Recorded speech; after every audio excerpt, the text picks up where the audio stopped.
Salut à toutes et à tous et merci pour votre fidélité à cette émission. C'est avec beaucoup de plaisir que je vous retrouve dans Football Planet après un mois de congé.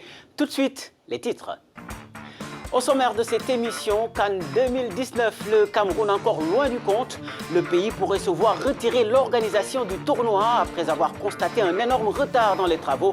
La CAF se donne jusqu'à fin novembre pour prendre une décision. Au Gabon, Exit Camacho, Daniel Cousin devient le patron des Panthères après une grosse cacophonie au sommet. L'ancien capitaine des Panthères est-il l'homme de la situation? Que peut-il pour Pierre-Emerick Aubameyang? Autant de questions que nous aborderons dans cette émission avec le journaliste gabonais Berlek Lekoba. Et puis nous parlerons des demi-finales des Coupes africaines des clubs qui se disputent cette semaine. Tout le programme est à retrouver dans quelques minutes dans cette émission. Voilà pour le sommaire, le développement dans une poignée de secondes, juste après cette petite transition. Bienvenue dans Football Planet. Le Cameroun organisera-t-il vraiment la CAN 2019? Seule la CAF détient la réponse à cette question. Toujours est-il que les choses ne se présentent pas comme prévu. L'instance dirigeante du football continental relève un important retard dans la réalisation des infrastructures, ce qui expose le pays à un retrait de l'organisation du tournoi. Les détails avec Ronald Louerekato et Chancela Nyingilimbi.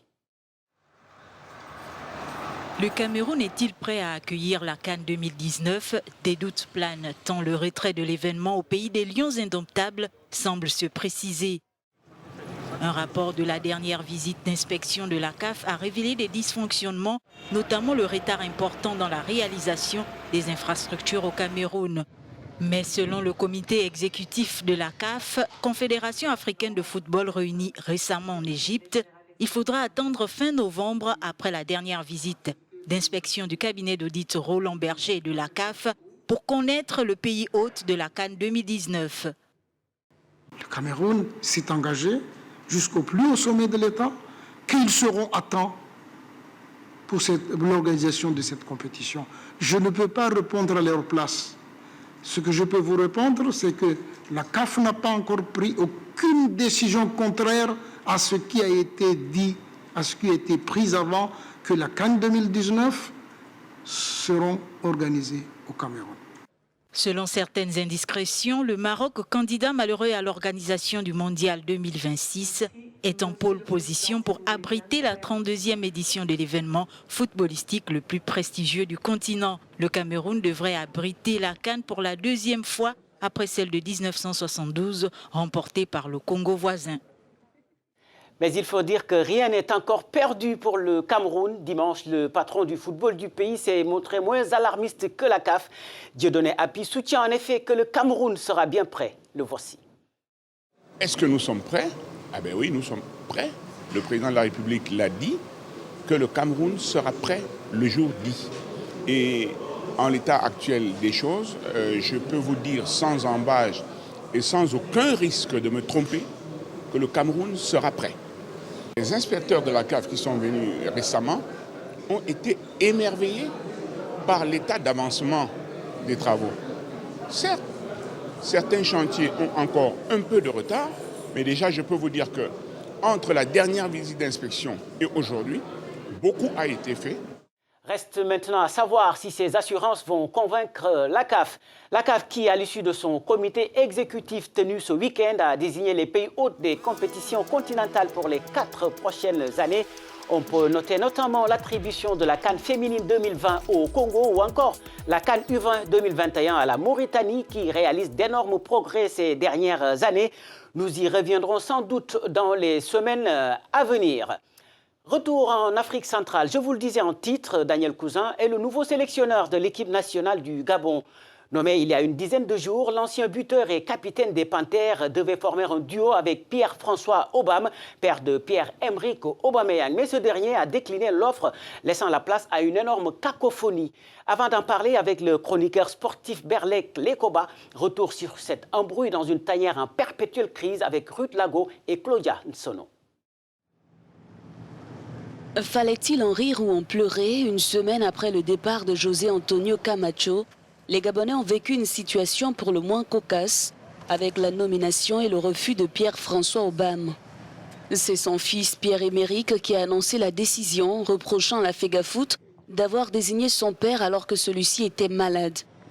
La fédération serait très vite allée en besogne, ne s'étant pas assurée au préalable de l'aval du principal intéressé, dit-on, sous la pression du ministère des Sports. Et pour éviter une nouvelle crise au sommet, la fédération a donc décidé de confier les rênes de la tanière à Daniel Cousin, initialement désigné pour former un duo avec Obama Père. Deux managers de l'équipe, l'ancien partenaire des Panthères en hérite du fauteuil, sans jamais avoir entraîné. Ce qui fait grincer des dents à quelques jours des éliminatoires de la CAN 2019 et une double confrontation contre le Soudan du Sud qui devrait décider de son avenir. Nous sommes à présent avec le journaliste gabonais Berlek Lekoba. Merci de nous rejoindre dans cette émission, Berlek.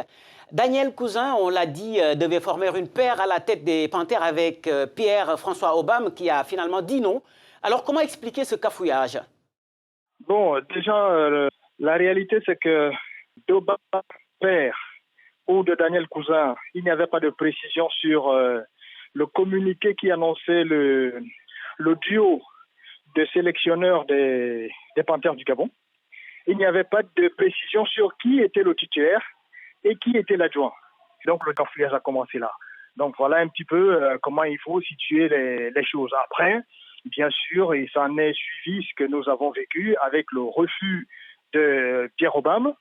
Et donc quelques jours après, le ministre au sport avait donc pris la décision d'élever seul Daniel Cousin au poste de sélectionneur des Panthères du Gabon, vu que Pierre Obama avait donc décliné cette offre. Alors, peut-on considérer Daniel Cousin comme une garantie de stabilité pour des Panthères qui semblent vivre dans une crise perpétuelle? À mon sens, non.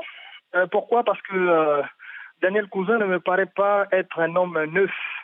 Daniel Cousin avait été nommé dans le staff des Panthères en qualité de manager général le 30 août 2014.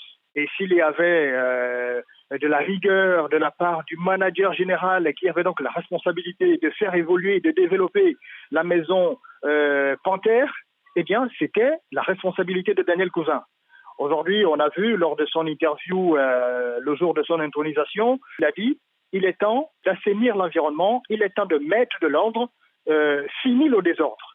Daniel Cousin n'est pas neuf, Daniel Cousin est comptable de ce désordre donc, comptable de toutes les errances de la sélection nationale. Et Daniel Cousin, aujourd'hui, pour moi, ne représente pas celui-là qui serait capable d'assainir cet environnement et de faire en sorte que les Panthères du Gabon voient l'avenir de façon différente. Alors, il y a un dossier à gérer et qui semble très complexe, celui de Pierre-Emerick Aubameyang, qui ne cesse de critiquer la fédération. Tout d'abord, quel jugement faites-vous de l'attitude du capitaine des Panthères? Alors, c'est vrai, il y a des difficultés, mais c'est vrai qu'il y a des façons de les gérer aussi. Surtout que pour moi, Pierre-Emerick Aubameyang n'est pas un modèle de professionnel. Parce que quand on est le premier à arriver en retard lors des regroupements des Panthères du Gabon, lorsqu'on est le premier à emprunter un véhicule familial à la place du bus affrété par les Panthères, lorsqu'on est le premier à aller dormir en famille alors qu'il y a un hôtel qui a été réservé par les Panthères, donc il n'est pas exempt de tout reproche.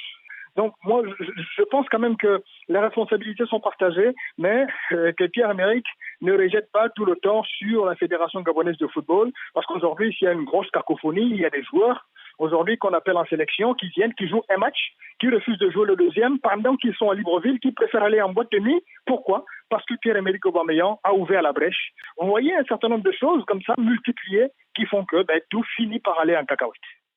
Alors, Daniel Cousin, qui a été son coéquipier en sélection, pourra-t-il lui faire entendre raison?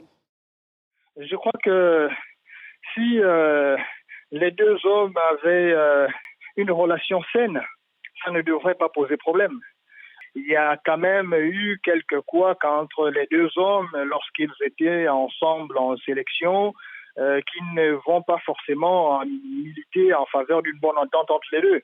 Voilà, j'espère que Pierre-Emerick et Daniel Cousin vont s'entendre. Maintenant, le seul problème, c'est que est-ce que Pierre-Emerick Aubameyang va accepter de revenir jouer avec les Panthères, avec le cœur, avec la hargne, sachant que son père n'est pas devenu sélectionneur qu'il voulait bien être. Autre question, est-ce que le refus d'Obama père n'est pas lié au fait d'avoir été associé à Daniel Cousin pour entraîner la sélection des Panthères.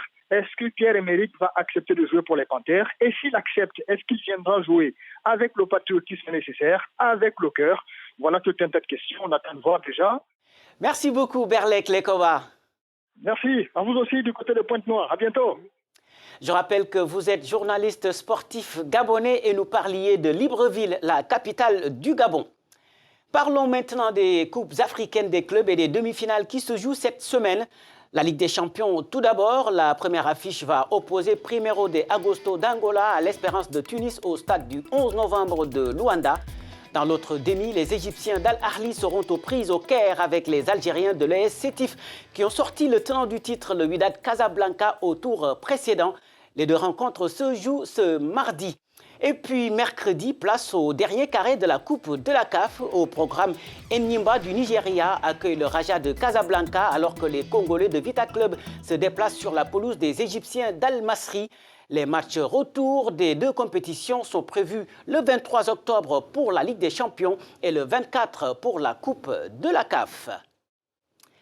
Et c'est la fin de cette émission que vous pouvez retrouver sur notre site web www.africanews.com. Pour vos commentaires et suggestions, écrivez-nous aux adresses qui s'affichent au bas de votre écran ou bien sur Twitter @Wahani.